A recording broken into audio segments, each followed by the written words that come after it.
안녕하세요. 팀 핫바디, 팀 알파, 우리 아카, 하이텍, 란돌 그래픽스를 지원을 받고 있는 전한영이라고 합니다. 반갑습니다. 오늘 이 자리를 만들어주신 마정남님께 감사드리고요. 오늘 짧은 시간 안에 제가 여러분들께 좋은 정보를 드릴 수 있어서 사실 저도 기쁩니다. 그러면 일단은 오늘 제가 미니 레이스를 겪었는데요. 오늘은 예선전 성적은 TQ고 A메인전도 1등을 하게 됐습니다. 그래서 제가 1등하게 된 비결이라고 하기엔 좀 그렇고, 여러분들이 워낙 잘하시는 분들이 많아서 제가 운이 좋게도 1등을 했지만 어떻게 세팅을 했었는지에 대해서 오늘 제가 말씀드리겠습니다. 일단은 제가 지금 굴리고 있는 차량은 여기 보시다시피 D819RS라는 모델의 제품이고요. 2020년도 최신 버전의 차량입니다. 그래서 기존 D819랑 RS하고는 약간의 어떤 제품 차이가 있는데요. 일단 이쪽 스티어링 캐리어랑 샤시가 2mm 정도 짧아진 게 큰 변화된 모습이라고 볼 수가 있습니다. 지금 뒤에 보시는 서킷은 아산에 소재하고 있는 힐빙 서킷이라는 곳이고요. 이 서킷의 가장 큰 주안점을 둬야 될 부분은 전국에 어디에도 없는 오르막과 내리막이 교차하는 서킷입니다. 저는 그렇게 보고 있고요.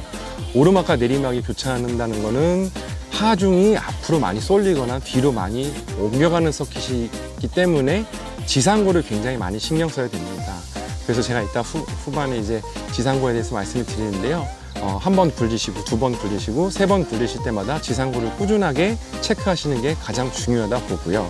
두 번째는 점프가 굉장히 고공 점프가 많기 때문에 이 지금 보시는 앞뒤 쇼크 세팅을 어떻게 하냐에 따라서도 어떤 본인의 기록과 성적과도 좀 연관이 된다고 생각하고 있습니다. 제가 지금 사용하고 있는 타이어는요, 아카 타이어라는 타이어고요. 지금 보시는 이 타이어는 아카의 집스라는 모델의 제품이고, 여기에 지금 컴파운드는 일반 소프트 롱에어라는 버전의 타이어입니다. 이 타이어를 선택한 이유는 노면이 먼지가 있고 빤빤한 노면이 있지만 빤빤한 이 레코드 라인을 간다는 기준하에 이 타이어를 사용하셔야 되고요. 만약에 먼지가 없는, 더스트가 없는 노면을 사용하신다면 이거보다 조금 더 듬성듬성한 아카사의 더블 다운 타이어라든가, 아니면은 일반 빤빤한 노면에서도 그립을 조금 떨구고 더스트가 있는 데서는 좀 그립을 살리는 타이어라고 한다면은 최적화된 타이어는 임팩트 타이어로 볼 수가 있고요. 지금 말씀드린 세 가지 전부 다 소프트 롱에어 타입을 사용하시면 적절할 것 같습니다. 물론 한여름이 되면은 미디움 타이어도 추천을 해드릴만 하지만 저는 한여름이 되더라도 소프트 타이어를 사용하려고 합니다.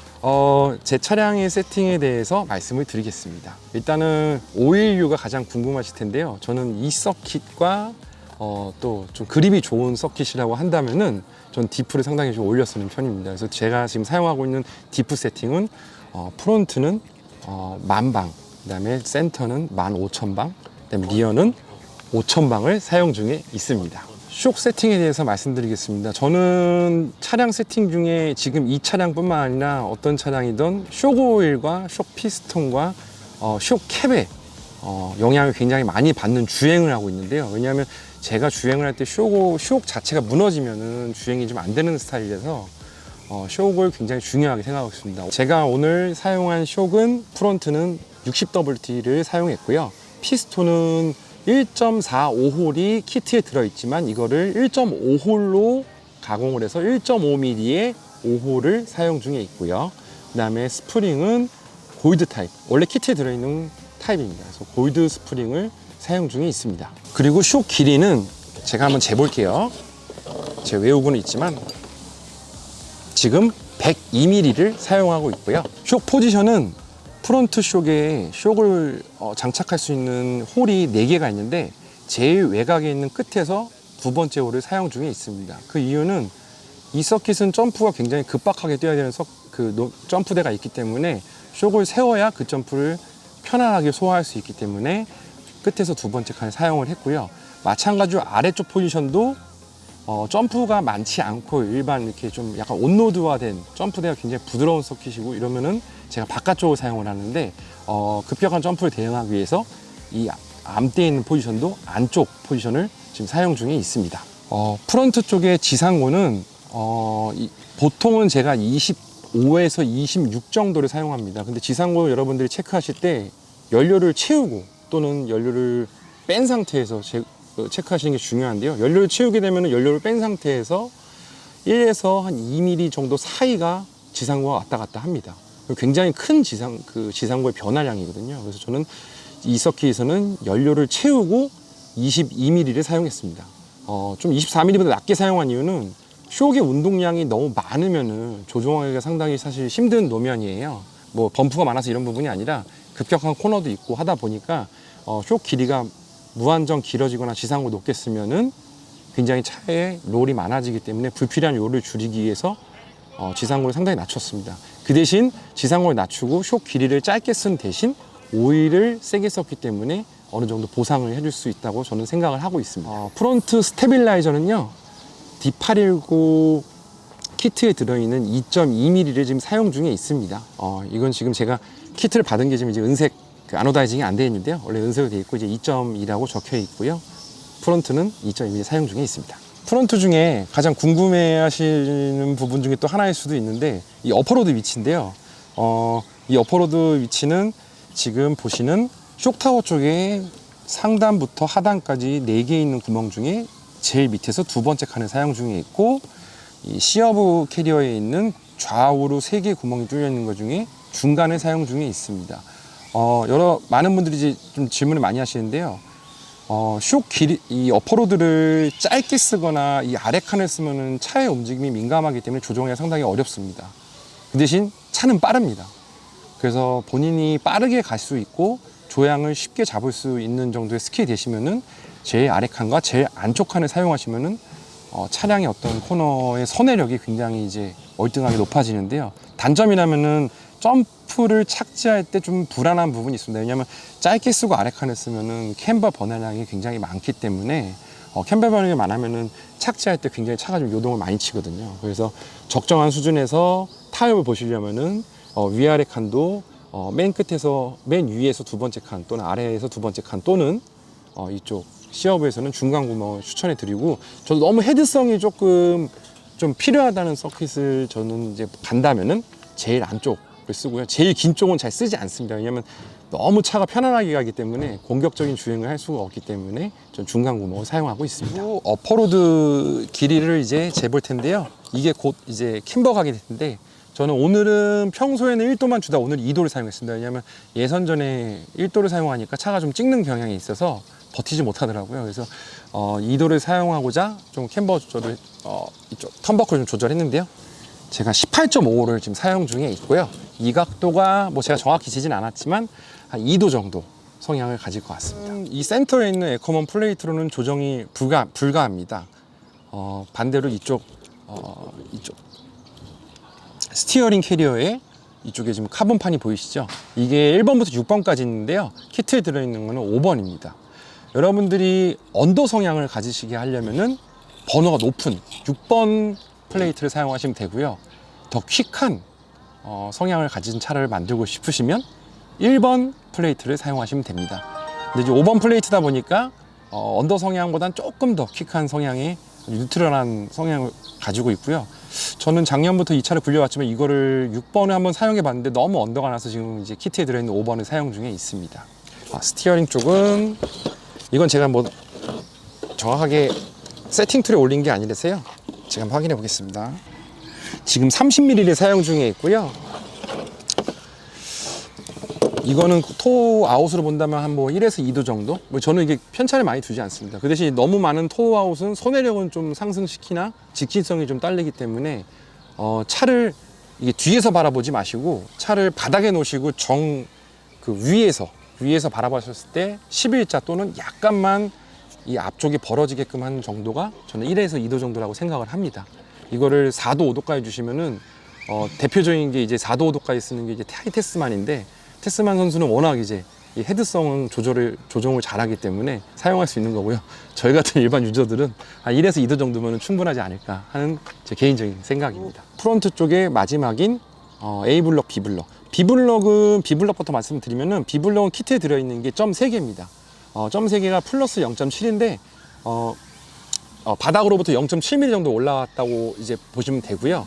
그 이제 상대적인 거니까 너무 0.7에 주안을 두지 마시고, 그 대신 점 3개가 있고 점 2개가 점 2개가 있고 점 3개가 있고 점 5개가 있는데, 지금 키트에 들어있는 게 점 2개짜리고 3개 또는 5개짜리 쓰시면은 점점 언더 성향을 가집니다. 그래서 2개짜리 지금 현재 키트에는 D819 모델부터 점 2개가 이제 비블럭이 설치가 되어 있는데, 요거는 이제 고정입니다. 위아래를 바꿀 수도 없고 좌우로도 바꿀 수가 없고, 그래서 핫바디의 어떤 장점이다 단점인데, 이 B 쪽을 바꿀 수가 없기 때문에 지금 현재 끼워져 있는 점 2개가 불편하시다면은 점 3개를 사용하시고, 그것도 불편하다 싶으면은 점 5개인데 점 5개가 트럭 위에 이제 설치되어 있는 거예요. 그래서 그거는 너무 좀 언더 성향을 가지기 때문에 점 2개에서 3개 정도로 사이에 왔다 갔다 하시면서 사용하시는 게 좋을 것 같습니다. 그리고 A블럭은 위에 점 하나가 돼 있는 인서트를 끼고 있고요. 좀 프론트가 좀 불편하시다 싶으면은, 너무 킥하고 이러시면은 이제 점을 밑으로 몰아서 구멍을 좀 위로 쓰시는 게 차는 굉장히 또 이렇게 마일드하게 편안하게 좀 선회를 할 겁니다. 근데 이제 위에 쓰시면은 노즈 땀이 너무 심하기 때문에 너무 이제 위쪽을 쓰시는 건 별로 추천하지 않고 있고요. 그 다음에 또 너무 아래쪽을 쓰시면 너무 차가 퀵한 성향을 가지고 있기 때문에 지금 제가 세팅하고 있는 점 위에를 사용한 세팅을 하시거나, 또는 그걸 뒤집어서 범프가 좀 많으시면은 점 아래로 써서 이 힌지핀을 한 칸 위로 올리는 세팅을 하시는 게 좋을 것 같습니다. 핫바디 차량을 안 해봐서 네. 점 아래 점 5개, 4개 하는 게 무슨 말인지 하나도 모르겠는데, 네네네. 핫바디를 가지고 있으신 분이라면 다 알만한 예, 느낌인가요? 충분히 이해되시고요. 네. 그 셋업 시트의 점 개수에 따라서 구멍의 위치를 바꾼다는 그거를 한 번에 알아들으실 수가 있습니다. 처음에 차를 조립하실 때 그 점을 보고 조립을 하시기 때문에 번호가 없고, 사실 각도로 제가 여기서 뭐 A블럭이 뭐가 이런 각도 자체를 말씀 안 드린 게, 저도 각도는 잘 모릅니다. 그러니까 점으로만, 상대적으로만 생각을 하시면 되는 겁니다, 이거. 네. 센터 슈퍼기어는 순정 쓰셨나요? 네, 순정 들어있는 거고요. 라이트 버전을 쓰는 거를 추천을 하나, 약간 뭐 깨질 수도 있기 때문에. 핫바디는 깨질 수도 있나요? 네, 라이트 버전이 거의 살이 없습니다. 그러면 네. 순정을 쓰는 게 낫겠네요. 네, 순정에 들어있는 거를 사용하시면 될 것 같습니다. 뒤에 쇽은 프론트와 달리 1.45홀의 기본 피스톤 중에 1.4가 아닌 1.6mm로 가공을 해서 1.6의 5홀 피스톤을 사용 중에 있고, 프론트보다 10WT가 낮은 XTR사의 50WT 오일을 오늘 사용했습니다. 비교적 좀 강한 오일을 사용했는데요. 프론트하고 리어하고 저는 10WT 정도 차이가 나게 하고 있고, 홀은 아까 말한 대로 0.1mm 정도 차이가 나게 지금 셋업을 하고 있습니다. 리어 쇽의 쇽 타워 포지션은 아까 앞에처럼 똑같이 제일 끝에서 안쪽 두 번째 칸, 그래서 지금 홀이 4개인데요. 제일 끝에서 두 번째 칸을 사용한 중에 있고, 마찬가지로 리어 암대 쇽 포지션도 안쪽 구멍을 사용합니다. 보통은 이제 앞쪽을 바꾸시면 이제 뒤쪽도 같이 바꿔주는 게 저는 좋다고 생각을 하고 있고, 뒤는 좀 괜찮은데 좀 앞이 좀 너무 킥하고 조금 차가 쉽게 이렇게 좀 뒤집힌다고 생각하시면은, 좀 앞에 쪽 암대에 있는 쇽을 바깥쪽 구멍을 쓰는 경우가 저는 이제 추천을 드립니다. 이 세팅이 서펜트 차량도 이런 세팅을 좀 많이 하고 있고요. MBX8도 예전에 이제 이런 세팅을 제가 해서 사용했었는데, 뭐 앞쪽이 좀 편안해집니다. 근데 뒤쪽은 안쪽 구멍을 쓰시는 게 좀 뭐 일반 유저분들은 좀 편하다고 저는 생각을 하고 있고요. 반대로 이제 노면이 굉장히 더스트가 하나도 없고 굉장히 빤빤한 노면이면 앞뒤 전부 다 바깥쪽으로 벌려서 사용을 하셔야 됩니다. 안쪽을 쓰시면 차가 롤을 너무 많이 하기 때문에, 불필요한 롤이 너무 많으면 차가 느립니다. 그래서 빠른 랩타임을 낼 수가 없기 때문에 더스트가 하나도 없이 굉장히 빤빤한 노면에서는 바깥쪽 구멍을 사용하시고요. 좀 더스트가 좀 있고 좀 롤을 좀 필요로 하는 데는 좀 안쪽 구멍을 사용하시는 게 좋을 것 같습니다. D블럭 위치는 제가 자꾸 점만 말씀드리는데, 지금 위에 점 하나를 사용하고 있고요. 예, 맞습니다. 그리고 C블럭은 다행히 B블럭처럼 고정이 아니라 바꿀 수가 있습니다. 그래서 C블럭은 점 3개를 위로 쓴 제일 하단 구멍을 사용하고 있고요. 이건 특별하게 저는 바꾼 적은 한 번도 없습니다. 간혹 뒤가, 이 차량을 굴리시는 분들이 뒤가 좀 불안하다, 뭐 예를 들면 온파워 시 뒤가 좀 도는 경향이 있고, 오프파워 때도 차가 너무 앞쪽은 괜찮은데 뒤가 정신이 없을 정도로 휘청인다면은 저는 이 D블럭 위치를 바꾸는 걸 추천해 드리고요. D블럭 위치를 지금 위에 점 하나를 밑에 점 하나 또는 밑에 점 2개, 밑에 점 3개까지는 조금 너무 무리수고요. 밑에 점 하나, 점 2개 사용하시면 D가 사실 많이 굉장히 잘 잡고 주행을 하실 수가 있습니다. 그리고 지금 어퍼로드 위치는 마찬가지로 앞과 똑같이 밑에서 2번째 칸, 그 다음에 이쪽 양쪽 끝에 허브 캐리어 쪽은 구멍 3개 중에 가운데 구멍을 사용할 수가 있습니다. 이 차량은 뭐 이런 질문들도 하세요. 이 카본 플레이트 역할이 뭐냐? 이 카본 플레이트는 롤 센터를 바꿀 수가 있습니다. 이쪽에서 뿐만 아니라 이쪽에서도 바꿀 수가 있고 이쪽 하단에서도 바꿀 수 있습니다. 그래서 이쪽은 지금 키트에 기본적으로 들어있는 점 5개짜리, 그래서 넘버 5번인데요. 5번이 키트에 들어있는 5번이에요. 그래서 어느 쪽을 말씀하시는 거죠? 네네네네. 이쪽에서 보면 안 보이니까 바깥 뒤쪽으로. 번호 지금 점이 잘 안 보이세요. 여기 점이 미세하게 여기 찍혀 있는데 이 점 찍혀 있는 개수로 번호를 파악할 수가 있습니다. 카본 네. 저 플레이트를. 네네네네. 그러면 이제 이것도 설명드리면은 5번이 있고 4번이 있고 3번이 있습니다. 그러면은 5번하고 3번하고 뭔 차이냐면 5번은 이 위치가 지금 보시는 것처럼 여기 대비 여기가 더 높고요. 4번은 조금 더 낮고 3번은 더 낮습니다. 이거를 이제 올린 효과를 낼 수 있는데요. 사실은 그렇게 따지면 5번을 쓰고 올리면 되지 않냐. 근데 사실은 이것도 저도 뭐 메커니즘적으로 정확하게 설명을 안 드리는데 보통은 제가 이쪽도 바꿔보고 이쪽도 바꿔봤는데 사실 효과는 좀 비슷합니다. 그래서 여러분들은 그냥 5번 사용하시고 이 위아래로 롤센터를 조정하면서 뒤에 반응을 좀 조절하시는 게 저는 좋다고 생각합니다. 어퍼로드는 전 뒤에 보통 2도 정도를 사용하는데 제가 캠버를 오늘 3도까지 줬습니다. 아까 서두에 말씀드렸다시피 프론트 쪽은 1도 사용하다 2도로 바꿨고, 그래서 1도씩 더 마이너스를 좀 더 줬고요. 제가 한번 또 재보겠습니다.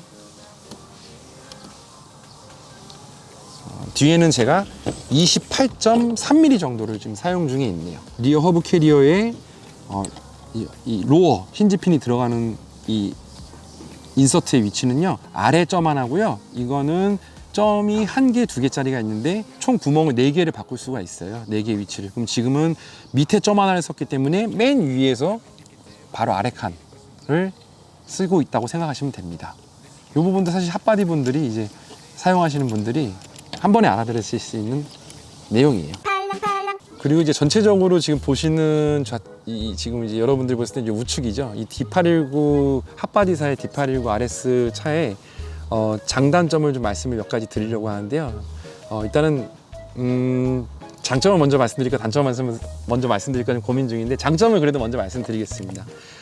지금 이 기본적인 플랫폼이라고 한다면 저는 이제 디프 기어, 그다음에 디프 링 기어, 그다음에 이런 벌크 헤드, 이런 전반적인 어떤 이런 것들이 D812 때부터 지금까지 유지해온 파트들입니다. 결론적으로 뭐냐면 시즌이 지나서 새로운 버전이 나왔다 하더라도 디프 기어, 그다음에 벌크 헤드, 이런 것들은 다 사용이 가능합니다. 그래서 사실 부품의 파트가 단종이 될 위험 자체가 없다는 거죠.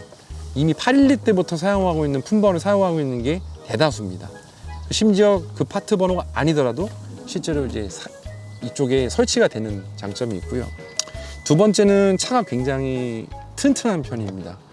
물론 이런 말씀은 사실은 어떤 차는 뭐 약하냐 이런 말씀을 하시는데, 저는 뭐 어떤 차보다 튼튼하다 이런 개념이 아니라, 적어도 제가 굴리는 게 아니라 저희 팀에도 이제 일반 새롭게 시작하시는 유저분도 굴리는 데 있어서 차가 파손이 안 날 정도로 굉장히 이제 튼튼하다는 말씀을 좀 드리고 싶고요.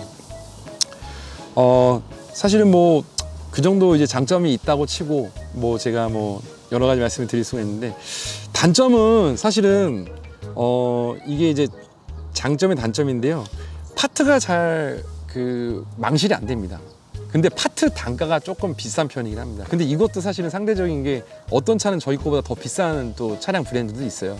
하지만 링기어라든가 어떤 메탈 파트들이 상당히 지금 타사보다는 조금 고가인 편이고요.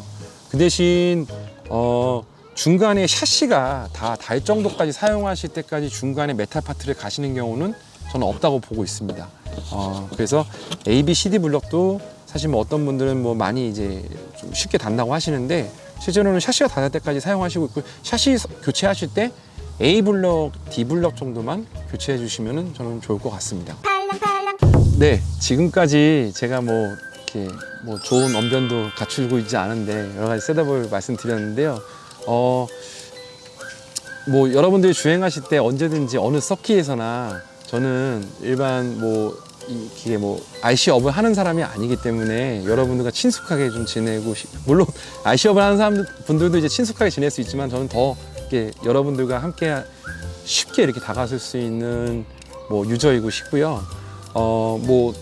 이 차량을 굴리지 않으시는 분들께서도 제가 알고 있는 지식이 100% 맞진 않겠지만 여러분들에게 도움이 될 수 있다면 언제든지 제가 도움을 드릴 테니까 서슴없이 오셔서 그냥 두서없이 말씀해 주셔도 제가 최대한 성심성의껏 제가 시간이 가능하고 여건이 가능하다면 여러분들에게 알고 있는 지식은 최대한 전달을 해드리겠습니다. 네, 지금까지 영상 봐주셔서 감사드리고요.